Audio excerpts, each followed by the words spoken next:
I ordered a SD memory card with 120 gigabytes because this one apparently only has 8, and that's why I always struggle that much to film without having my camera shut off, because sometimes I get the battery pack that just says there's a low battery, and then immediately after that it says there's not enough room on the card. But now this one has 8 gigabytes, so it makes sense. And this is a pretty old camera, right? So it's really, the quality is really good for all that I do, but just the card. So I got one with 128 and it arrives tomorrow. So I will continue filming tomorrow. Maybe if I have little shots that I want to do today, I'll do it on my phone. But I can't film on my front camera because there'll be like a big fat static sound, but I'll try to film myself like this. But I also ordered, because TikTok influenced me, but this is actually something that I need. But I saw a girl who had this SD card reader that you can plug into your iPad or your iPhone. And I was like, I hate editing on my computer because I have to use iMovie on there, because there's no way I'm paying for a Final Cut Pro. But I edit on iMovie if I edit on my computer, and which means that I cannot add my own pretty fonts.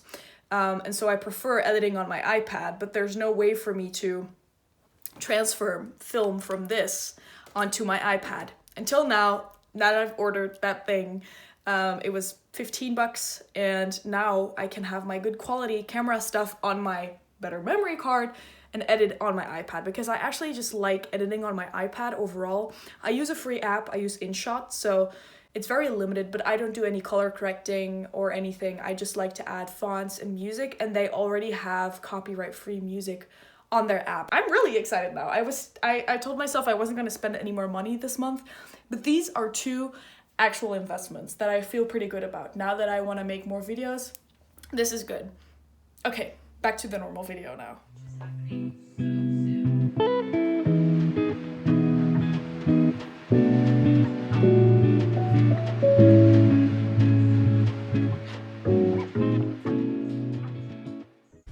Good morning. Tiffany Lou is in the background. There's a little bit of sun, and I just woke up and my hair dried in my bed, so that's why it looks like this. We've officially started the ribbing on my cardigan.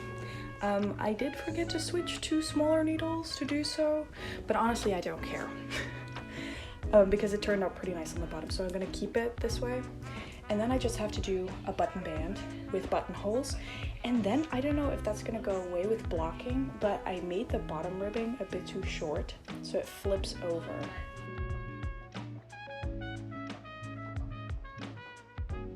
Let me give you a little bit of context to what you're seeing here. I was taking apart an old dress of mine because I wanted to copy it to make a new one. I had seen some beautiful fabric in a little fabric store that was the last of its, just the last of that fabric. And I got it because I thought it would be enough to make a little dress. And at home, I had these dresses from a Swedish brand that I had gotten for free from a family member because they didn't fit her. And I thought, these are very simple, let me trace them. But then I saw that this dress was literally deteriorating. It was falling apart. The seams were coming apart, there were stains on it, and then I decided to just rip the whole dress apart. I could still sew it together again if I wanted to. It was not a hard thing to do if I wanted to. But once I took the whole thing apart, I saw that the bloody thing was so asymmetrical. It was not symmetrical. Like, the curve at the bottom was off, even the top part was off. So it took me so long, hours and hours, to figure out how I was gonna trace it. And so eventually I ended up taking the whole dress apart and placing it on my fabric and just tracing it right onto the fabric. I didn't even bother to trace it onto tracing paper or like pattern paper because I knew I wasn't gonna reuse this. So at this point, I was already regretting my choice of using this dress as an example and not just buying a pattern. Instead of like folding it in half and to just have like symmetry, I didn't do that. I messed up lots of things, but I ended up just cutting the whole dress out of the fabric. It's the most asymmetrical thing I've seen in my life, and I'm not even bad at sewing. I just somehow everything went wrong with this dress. Cutting it out, drawing on darts. The back and the front piece have totally different shapes. The back piece curves to one side like it's a banana. It's like really bad. I just decided I'm not gonna make a full video out of this. I made so much b-roll footage, but I'm just gonna add it all into one small little edit, right? Because I don't even know if I will finish this. I will probably sew those two panels together, see that it doesn't fit, and give up. That's probably what I will do, and it will be a grand waste of fabric, which is very sad. But I'll probably try and make like a little smaller dress out of it, which has a proper shape, and then give it to my little cousins or something like that, because I think the fabric is too fun to waste.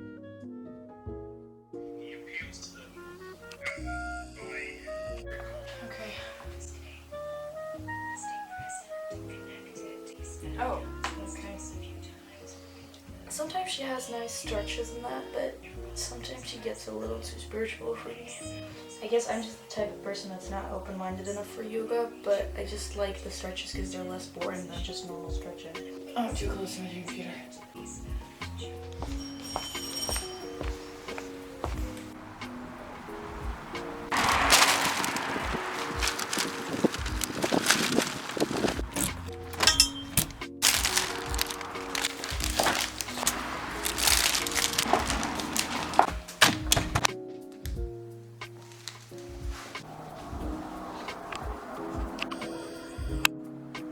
Hello, sir.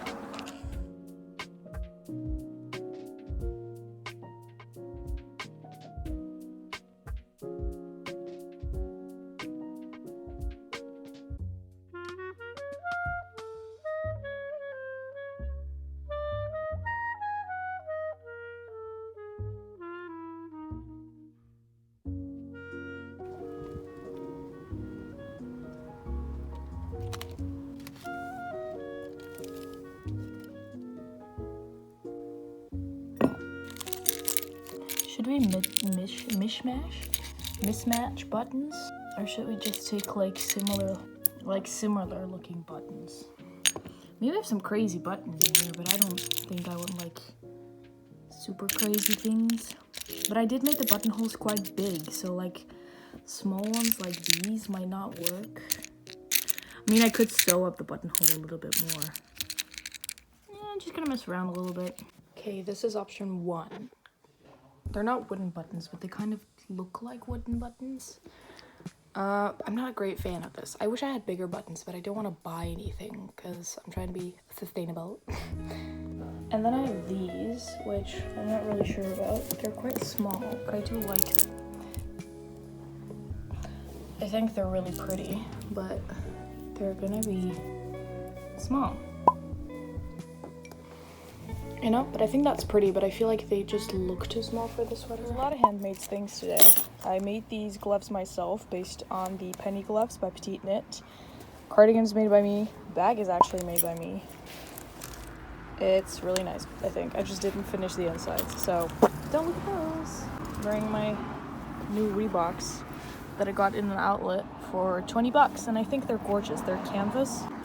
Boyfriend hates them, but I don't care. They are a men's model, but I don't mind that. I think that's cute. And they were 20 bucks instead of 120. Oh, I just went over my pimple cream. Hello! Today is Sunday. It's exactly 1 week after Easter. It means that it's Orthodox Easter today. Or it's Easter according to the Orthodox calendar. It's very, very cloudy today. It has been rainy and cloudy, so not a great Easter day. We had to do the egg hunt inside. But as you can see, I'm wearing my cardigan. I don't remember if I showed you this, but I finished the cardigan. I did sew on buttons, but they're way too small. Only the top button is big enough. So I can kind of wear it like this, which I think is also kind of cute. Yeah, I think it's nice. And I do think I'm going to write a pattern for this. But just for the time being, in the size that I made it for myself. But the sweater that I have right here in this bag is a sweater. Sorry, I should talk into my microphone. But the sweater that I'm working on right now, I have started making with some sizes in mind. Like, I started writing down sizing before I started making the pattern. With this one, I thought I could calculate afterwards, but something went wrong with like the counting, and so I'm just gonna start with this sweater. And at first, I thought I was gonna just like make the sweater and then steek it, which is very scary, but I didn't. After spending so much time purling every other row on this cardigan. I got so tired of it, so I was like, let me just like make something in the round and then steek it afterwards. And if you don't know what steeking is, it's like you just cut your piece in half and you do like a reinforcement on either side so it doesn't unravel. But because I'm making something with color work again, and honestly, I don't care if the color work looks bad right now, because I'm practicing, okay? I'm using this as my practice. I'm making it on 5mm needles, so it's going by pretty fast, and I don't mind. Like, I don't care, okay? But because the middle yarn is this fluffy yarn that I have left from my Marseille cardigan, I'm kind of scared that it's not going to be easy to reinforce or like see what I'm doing when I steek it. So if I like it as a sweater, I'll just keep it as a sweater, and otherwise I might cut it at the back so that the star that I'm knitting into it will be the back side, and then I'll add like, I'll duplicate stitch like a nice thing on the front or something like that. But let me show you what I have so far. So it's not going to be a turtleneck. I did do 2 rows of double knitting to create this edge where you can nicely fold it. I did not do any neck shaping because I have no idea how to calculate that into different sizes, so it's just going to be normal. I didn't do any neck shaping on this one either, and I don't mind it at all, but I do want to add, like, the only thing I'm changing is like the number count is a little bit different, so my starting number is different, but I did do like a double neck rib, because like a double neck, because I wanted to do that with this too, but I didn't make it long enough, so it would kind of look awkward. But yeah, as you can see, I started the star, and I think it looks kind of good. Some stitches are definitely way too loose, but I feel like maybe if I sew it up, it'll look good, or like the main thing will be okay.